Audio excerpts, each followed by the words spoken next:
ಚಿಕ್ಕಬಳ್ಳಾಪುರ ನಗರಸಭೆಯಲ್ಲಿ ಪ್ರಸ್ತುತ ಆಡಳಿತ ಮಂಡಳಿ ಬಂದ ನಂತರ ನಡೆಯುತ್ತಿರುವ ಕೆಲಸಗಳ ಬಗ್ಗೆ ಸಾರ್ವಜನಿಕ ವಲಯದಲ್ಲಿ ಸ್ವಲ್ಪ ಮಟ್ಟಿಗೆ ಮೆಚ್ಚುಗೆ ವ್ಯಕ್ತವಾಗಿತ್ತು. ಅಲ್ಲದೆ ಇದೇ ರೀತಿಯಲ್ಲಿ ನಾಗರಿಕರಿಗೆ ಜನಪ್ರತಿನಿಧಿಗಳು ಸ್ಪಂದಿಸಿದರೆ ನಗರಸಭೆ ಆಡಳಿತ ಉತ್ತಮವಾಗಿರುತ್ತದೆ ಎಂಬ ಮಾತುಗಳು ಕೇಳಿಬಂದಿದ್ದವು. ಆದರೆ ಅಧಿಕಾರಿಗಳು ಮಾಡುತ್ತಿರುವ ಎಡವಟ್ಟುಗಳಿಂದಾಗಿ ಇದೀಗ ಜನಪ್ರತಿನಿಧಿಗಳ ಹೆಸರಿಗೂ ಕಳಂಕ ಬರುವಂತಿದ್ದು, ಕೂಡಲೇ ಗುಣಮಟ್ಟದ ವಿಚಾರದಲ್ಲಿ ಪರಿಶೀಲನೆ ನಡೆಸಬೇಕು ಎಂದು ಸಾರ್ವಜನಿಕರು ಒತ್ತಾಯಿಸಿದ್ದಾರೆ. ಇಲ್ಲಿ ಕಾಣ್ತಾ ಇದೆಯಲ್ಲ ಈ ವಿದ್ಯುತ್ ಕಂಬ, ಇದನ್ನು ಕಂಡ ಕೂಡಲೇ ಬೆಂಗಳೂರಿನ ಅಂಬೇಡ್ಕರ್ ಬೀದಿಯ ವಿದ್ಯುತ್ ಕಂಬಗಳು ನೆನಪಾಗುತ್ತಿದೆ ಅಲ್ಲವೇ? ಆದರೆ ಅವುಗಳಲ್ಲಿ ಇವು 10% ಗುಣಮಟ್ಟವನ್ನು ಹೊಂದಿಲ್ಲ ಎಂಬ ಸತ್ಯ ತಿಳಿದರೆ ನೀವೇ ಅಸಮಾಧಾನಗೊಳ್ಳುತ್ತೀರಿ. ಈ ವಿದ್ಯುತ್ ಕಂಬಗಳನ್ನು ಅಳವಡಿಸಿ ಕೇವಲ 3 ದಿನಗಳಾಗಿದೆಯಂತೆ.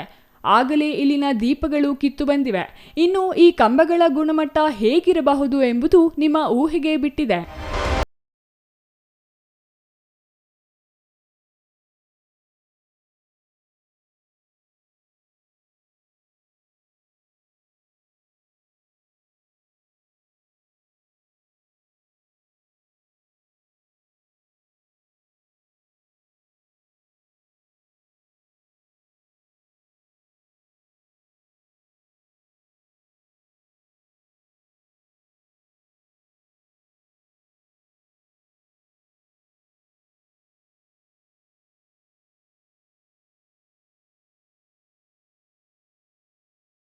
ಅನುದಾನ ವಾಪಸ್ ಆಗಬಾರದು, ಅದು ಜನರಿಗೆ ಉಪಯೋಗವಾಗಲಿ ಆಗದಿರಲಿ, ಅದು ಕೇವಲ ಖರ್ಚಾಗಬೇಕು ಎಂಬ ಉದ್ದೇಶದಿಂದ ಕೆಲಸ ಮಾಡಿದರೆ ಇಂತಹ ಎಡವಟ್ಟುಗಳನ್ನು ಕಾಣಲು ಸಾಧ್ಯ. ಈ ಹಿಂದೆ ಚಿಕ್ಕಬಳ್ಳಾಪುರ ಶಾಸಕರಾಗಿದ್ದ ಡಾಕ್ಟರ್ ಕೆ ಸುಧಾಕರ್ ಅವರ ಶಾಸಕರ ಅನುದಾನದಲ್ಲಿ ನಗರದ ಅಂದ ಹೆಚ್ಚಿಸುವ ಉದ್ದೇಶದಿಂದ ನಗರದ ಪ್ರಮುಖ ರಸ್ತೆಗಳು, ಉದ್ಯಾನಗಳು ಸೇರಿದಂತೆ ಪ್ರಮುಖ ಸ್ಥಳಗಳಲ್ಲಿ ಇಂತಹ ದೀಪಗಳನ್ನು ಅಳವಡಿಸಲು ಅನುದಾನ ಮಂಜೂರಾಗಿತ್ತಂತೆ. ಆದರೆ ಆ ಸರ್ಕಾರವೇ ಹೋಗಿ ಪ್ರಸ್ತುತ ಕಾಂಗ್ರೆಸ್ ಸರ್ಕಾರ ಆಡಳಿತಕ್ಕೆ ಬಂದು 2 ವರ್ಷಗಳು ಪೂರೈಸುತ್ತಿರುವ ಈಗ ಈ ಅನುದಾನ ಖರ್ಚು ಮಾಡಲು ನಗರಸಭೆ ಮುಂದಾಗಿದೆ. ಹಾಗಾಗಿ ಕಳೆದ 3 ದಿನಗಳ ಹಿಂದೆ ತರಾತುರಿಯಲ್ಲಿ ಈ ವಿದ್ಯುತ್ ಕಂಬಗಳನ್ನು ಅಳವಡಿಸಲಾಗಿತ್ತಂತೆ. ಹಾಗೆ ಅಳವಡಿಸಿ ಅದರಲ್ಲಿ ದೀಪಗಳನ್ನು ಅಳವಡಿಸಲಾಗಿದೆ. ಆದರೆ ಇವು ರಾತ್ರಿ ವೇಳೆ ಬೀರುವ ಬೆಳಕು ಹೇಗಿದೆ ಎಂದರೆ ರಾತ್ರಿಯ ವೇಳೆ ಬೆಡ್ ಲ್ಯಾಂಪ್ಗಿಂತ ಕಡಿಮೆಯಾಗಿದೆ ಎಂಬುದು ಸಾರ್ವಜನಿಕರ ಆರೋಪವಾಗಿದೆ. ಬೆಳಕೆ ನೀಡದ ದೀಪಗಳನ್ನು ಅಳವಡಿಸಿದ್ದಾದರೂ ಏಕೆ ಎಂಬ ಸಾರ್ವಜನಿಕರ ಪ್ರಶ್ನೆಗೆ ಉತ್ತರಿಸುವವರೇ ಇಲ್ಲವಾಗಿದ್ದಾರೆ. ಇದು ಚಿಕ್ಕಬಳ್ಳಾಪುರ ನಗರದ ಸೌಂದರ್ಯವನ್ನು ಹೆಚ್ಚಿಸಲು ವಿದ್ಯುತ್ ದೀಪಗಳು ಹೊಸದಾಗಿ ಅಳವಡಿಸ್ತಾ ಇರ್ತಾರೆ. ಇದು ಹಿಂದೆ MLA ಗ್ರ್ಯಾಂಟ್ಸಲ್ಲಿ ಬಂದಿರತಕ್ಕಂಥ ಅನುದಾನ. ಇದಕ್ಕೆ ಈ ಚಿಕ್ಕಬಳ್ಳಾಪುರ ನಗರ ಪೂರ್ತಿ ಫುಟ್ಪಾತ್ಗಳ ಮೇಲೆ ಮತ್ತು ರಸ್ತೆ ಮಧ್ಯಭಾಗದಲ್ಲಿ ಅಳವಡಿಸ್ಬೇಕು ಅಂತ. ಅದು ರಾತ್ರಿ ಹೊತ್ತು ದೀಪ ಉರಿದಂಗೆ ಉರಿತದೆ. ಆಮೇಲೆ ಇದಕ್ಕೆ ಲಕ್ಷಾಂತರ ರೂಪಾಯಿದು ಹಗರಣ. ಇದು ಅವ್ರಿಗೆ ಇಷ್ಟಾನುಸಾರ ಕೆಲಸ ಮಾಡಿದ್ದಾರೆ. ಅವರು ಅಲ್ಲಿ ಟೆಂಡರ್ ಕರೆದಿರೋದಕ್ಕೂ ಇಲ್ಲಿ ಮೆಟೀರಿಯಲ್ಲು ಕ್ವಾಂಟಿಟಿ ಇರೋದಕ್ಕೂ ಸಂಬಂಧನೇ ಇಲ್ಲ. ಇದು ಪ್ರಭಾವಿಗಳು ಒತ್ತಡಕ್ಕೆ ಮಣಿದು ಈಗ ಅನುದಾನ ವಾಪಸ್ ಹೋಗಬಾರ್ದು, ಏನೋ ಒಂದು ಮಾಡಿಬಿಡ್ಬೇಕು ಅಂತ ಮಾಡ್ತಾರೆ. ಈಗ ನೋಡಿ, ಇನ್ನೂ ನೆನ್ನೆ ಫಿಟ್ಟಿಂಗ್ ಮಾಡಿದ್ದಾರೆ, ಇವತ್ತೆಲ್ಲ ಅವಾಗೆಲ್ಲ ಕಿತ್ತೋಗ್ಬಿಟ್ಟಿದೆ.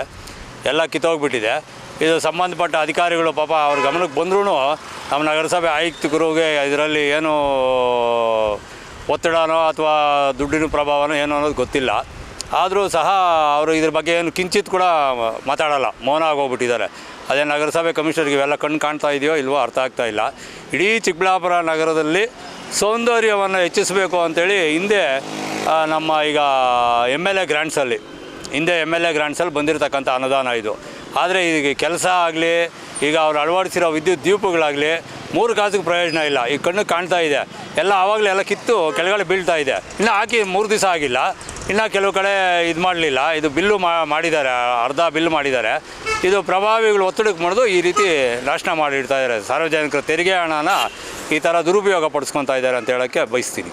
ಇನ್ನು ಈ ವಿದ್ಯುತ್ ಕಂಬಗಳ ದೀಪಗಳಿಗೆ ಸಂಪರ್ಕ ಕಲ್ಪಿಸುವ ವಿದ್ಯುತ್ ತಂತಿ ಮೇಲೆ ಹಾಕಬಾರದು ಎಂಬ ನಿಯಮವಿತ್ತಂತೆ. ಆದರೆ ಗುತ್ತಿಗೆದಾರ ಈ ಎಲ್ಲ ನಿಯಮಗಳನ್ನು ಗಾಳಿಗೆ ತೂರಿ ಭೂಮಿಯಲ್ಲಿ ಹಾಕಬೇಕಿದ್ದ ಕೇಬಲ್ ಕಂಬಗಳ ಮೇಲೆಯೇ ಹಾಕುವ ಮೂಲಕ ಪ್ರಬುದ್ಧತೆ ಮೆರೆದಿದ್ದಾನೆ. ಇದಕ್ಕೂ ಪ್ರಮುಖ ವಿಚಾರವೆಂದರೆ ಈ ದೀಪಗಳನ್ನು ಅಳವಡಿಸಿ ಕೇವಲ 3 ದಿನಗಳಾಗಿದ್ದು 3 ದಿನಗಳಲ್ಲಿಯೇ ಈ ಕಂಬಗಳಿಗೆ ಅಳವಡಿಸಿರುವ ವಿದ್ಯುತ್ ದೀಪಗಳು ಕಿತ್ತು ಬಂದಿವೆ. ಈ ಪುರುಷಾರ್ಥಕ್ಕೆ ಕಂಬಗಳನ್ನು ಅಳವಡಿಸಿದ್ದಾದರೂ ಏಕೆ ಎಂಬ ಸಾರ್ವಜನಿಕರ ಪ್ರಶ್ನೆಗೆ ನಗರಸಭೆ ಅಧಿಕಾರಿಗಳು ಉತ್ತರಿಸಬೇಕಿದೆ. ಅಲ್ಲದೆ ಇಂತಹ ಕಳಪೆ ಕಾಮಗಾರಿಗೂ ಈಗಾಗಲೇ ನಗರಸಭೆಯಿಂದ ಅರ್ಧ ಮೊತ್ತ ಪಾವತಿಯಾಗಿದ್ದು ಉಳಿದ ಅರ್ಧ ಅನುದಾನ ಪಾವತಿಯಾಗಬೇಕಂತೆ. ಹಾಗಾಗಿ ಕಳಪೆ ಕಾಮಗಾರಿ ಮಾಡಿದ ಗುತ್ತಿಗೆದಾರನಿಗೆ ಯಾವುದೇ ಕಾರಣಕ್ಕೂ ಬಿಲ್ ಪಾವತಿ ಮಾಡಬಾರದು ಎಂಬುದು ಸಾರ್ವಜನಿಕರ ಆಗ್ರಹವಾಗಿದೆ. ಇನ್ನು ಸಾಮಾಜಿಕ ಕಾರ್ಯಕರ್ತ ರವಿಕುಮಾರ್ ಅವರು ಹೇಳುವಂತೆ ಈ ಬೀದಿ ದೀಪ ಮತ್ತು ಕಂಬಗಳಿಗೆ ನಗರಸಭೆ ನೀಡಿರುವ ಅನುದಾನ ಬರೋಬ್ಬರಿ 25 ಲಕ್ಷ ರೂಪಾಯಿಯಂತೆ. ಚಿಕ್ಕಬಳ್ಳಾಪುರ ನಗರದ ಅಂಬೇಡ್ಕರ್ ಭವನದ ಮುಂದಿನಿಂದ ಬಿಬಿ ರಸ್ತೆ ಸಂಪರ್ಕ ಕಲ್ಪಿಸುವ ಜಿಲ್ಲಾ ಕೇಂದ್ರ ಗ್ರಂಥಾಲಯದವರೆಗೂ ಈ ವಿದ್ಯುತ್ ಕಂಬಗಳನ್ನು ಅಳವಡಿಸಲಾಗಿದೆ. ತಾಲೂಕು ಕಚೇರಿ ಮತ್ತು ನ್ಯಾಯಾಲಯದ ನಡುವೆ ಹಾದು ಹೋಗಿರುವ ಮುಖ್ಯ ರಸ್ತೆಯ ಮಧ್ಯದಲ್ಲಿರುವ ರಸ್ತೆ ವಿಭಜಕದಲ್ಲಿ ಈ ಕಂಬಗಳನ್ನು ನೆಟ್ಟು ಅದಕ್ಕೆ ದೀಪಗಳನ್ನು ಅಳವಡಿಸಲಾಗಿದೆ. ಅಳವಡಿಸಿದ 3 ದಿನಗಳಲ್ಲಿಯೇ ದೀಪಗಳು ಕಿತ್ತು ಬಂದಿದ್ದು ಮುಂದಿನ ಕೆಲವೇ ದಿನಗಳಲ್ಲಿಯೇ ಈ ಕಂಬಗಳು ಮತ್ತು ದೀಪಗಳು ಇಲ್ಲವಾಗುತ್ತವೆ ಎಂಬುದು ಸಾರ್ವಜನಿಕರ ಆರೋಪ. ಅಲ್ಲದೆ ಇವು ಇದ್ದಾಗಲೂ ರಾತ್ರಿ ವೇಳೆ ಯಾವುದೇ ಉಪಯೋಗವಿಲ್ಲ ಎಂಬುದು ಮತ್ತೊಂದು ಆರೋಪವಾಗಿದೆ. ಕಾರಣ ಇವು ಉರಿದರೂ ಬೆಡ್ ಲ್ಯಾಂಪ್ನಷ್ಟು ಬೆಳಕು ನೀಡುತ್ತಿಲ್ಲ. ಹಾಗಾಗಿ ರಸ್ತೆಯಲ್ಲಿ ಹಾದು ಹೋಗಲು ಈ ವಿದ್ಯುತ್ ದೀಪಗಳಿಂದ ಯಾವುದೇ ಉಪಯೋಗವಿಲ್ಲ. ಇಂತಹ ದೀಪಗಳಿಗೆ ಅನುದಾನ ವೆಚ್ಚ ಮಾಡುವ ಮೂಲಕ ನಗರಸಭೆ ನಾಗರಿಕರ ತೆರಿಗೆ ಹಣ ಪೋಲು ಮಾಡುತ್ತಿದೆ ಎಂದು ರವಿಕುಮಾರ್ ಆಕ್ರೋಶ ವ್ಯಕ್ತಪಡಿಸಿದರು. ಹಾಗಾಗಿ ಕಳಪೆ ಗುಣಮಟ್ಟದಿಂದ ಕೂಡಿರುವ ಈ ವಿದ್ಯುತ್ ಕಂಬಗಳು ಮತ್ತು ದೀಪಗಳ ಕುರಿತು ನಗರಸಭೆ ಉನ್ನತಾಧಿಕಾರಿಗಳಿಂದ ಪರಿಶೀಲನೆ ನಡೆಯಬೇಕು. ಇವುಗಳ ಗುಣಮಟ್ಟ ಪರಿಶೀಲನೆ ನಡೆಸಿ ಸಂಬಂಧಿಸಿದ ಗುತ್ತಿಗೆದಾರನ ವಿರುದ್ಧ ಕಾನೂನು ಕ್ರಮ ಕೈಗೊಂಡು ಅವರನ್ನು ಕಪ್ಪು ಪಟ್ಟಿಗೆ ಸೇರಿಸಬೇಕು ಮತ್ತು ನಗರಸಭೆಯ ಅನುದಾನವನ್ನು ಸಮರ್ಪಕವಾಗಿ ಬಳಕೆ ಮಾಡಿಕೊಂಡು ಪ್ರಮುಖ ರಸ್ತೆಯಾಗಿರುವ ಇಲ್ಲಿ ಗುಣಮಟ್ಟದ ದೀಪಗಳನ್ನು ಅಳವಡಿಸುವ ಮೂಲಕ ನಗರದ ಸೌಂದರ್ಯ ಹೆಚ್ಚಿಸುವ ಕೆಲಸಗಳನ್ನು ನಗರಸಭೆ ಮಾಡಬೇಕೆಂದು ಅವರು ಒತ್ತಾಯಿಸಿದರು. ಟೆಂಡರು ಇದು ನನಗೆ ಗೊತ್ತಿರೋ ಮಟ್ಟಿಗೆ 25 ಲಕ್ಷ ರೂಪಾಯಿ ಅಂತ ಹೇಳ್ತಾ ಇದ್ದಾರೆ. ಅದು ನಾನಿನ್ನು ಈಗ RTIಯಲ್ಲಿ ಅಪ್ಲೈ ಮಾಡ್ತಾ ಇದ್ದೀನಿ. ನಾಳೆ ಇದೆಷ್ಟಾಗಿದೆ ಅಂತ ನಾಳೆ ನಿಖರವಾಗಿ ಗೊತ್ತಾಗ್ತದೆ. 25 ಲಕ್ಷ ರೂಪಾಯಿ ಅಂತ ನಮಗೆ ಮಾಹಿತಿ ಬಂದಿದೆ. ಅಲ್ಲ, ಚಿಕ್ಕಬಳ್ಳಾಪುರ ನಗರ ಪೂರ್ತಿ ಬರೀ ಸಾರ್ವಜನಿಕರು ಫುಟ್ಪಾತಲ್ಲಿ ಮಾತ್ರ ಅಳವಡಿಸ್ಬೇಕು, ಸೌಂದರ್ಯ ಹೆಚ್ಚಿಸಬೇಕು ಅಂತ ಇದೊಂದು ಸ್ಕೀಮ್ ಮಾಡ್ಕೊಂಡ್ಬಿಟ್ಟಿದ್ದಾರೆ. ಇದು ತಿನ್ನೋದಕ್ಕೊಂದು ಸ್ಕೀಮ್. ಇದು ಬಿಲ್ಗಳು ನಕಲಿ ಬಿಲ್ಗಳು ಮಾಡಿಕೊಂಡು ನಕಲಿ ಯಾವನೋ ಒಬ್ಬನು ಟೆಂಡರ್ ಕೊಟ್ಬಿಟ್ಟು ಮಾಡಿಕೊಂಡು ತಿಂದುಬಿಡೋದು. ಯಾರು ಇದಕ್ಕೆ ಇದು ಅನ್ನೋದು ಅರ್ಥ ಆಗ್ತಾಯಿಲ್ಲ. ಕಮಿಷ್ನರ್ಗೆ ನಮ್ಮ ನಗರಸಭೆ ಸದಸ್ಯರಿಗೆ ಪಾಪ ರಾತ್ರಿ ಹೊತ್ತು ಕಾಣುತ್ತೋ ಕಾಣಲ್ವೋ ನನಗೆ ಅದು ಅರ್ಥ ಆಗ್ತಾಯಿಲ್ಲ. ಈಗ ಎಲ್ಲರಿಗೂ ಕಾಣುತ್ತೆ, ಇದೇನು ಮರಿಮಾಚ ಅಂಥದ್ದೇನೂ ಇಲ್ಲ. ಎಲ್ಲರೂ ಬಂದು ಯಾರು ಸಾರ್ವಜನಿಕರು ಓಡಾಡ್ತಾರೆ ಎಲ್ಲರಿಗೂ ಗೊತ್ತಾಗ್ತದೆ. ರಾತ್ರಿಯಲ್ಲಿ ನೋಡಿ ಆ ದೀಪ ಉರಿದಂಗೆ ಉರಿತದೆ. ಇದಕ್ಕೆ ಇಷ್ಟು ಲಕ್ಷ ಅವಶ್ಯಕತೆ ಇದೆಯಾ ಅನ್ನೋದು ನನ್ನ ಕ್ವಶನು. ಸಾರ್ವಜನಿಕ ತೆರಿಗೆ ಹಣ ಏನೋ ಅವ್ರ ಮನೆಯಿಂದ ಏನು ತಂದಾಗ್ತಾ ಇಲ್ಲ. Ambareesh N, CTV news, Chikkaballapur.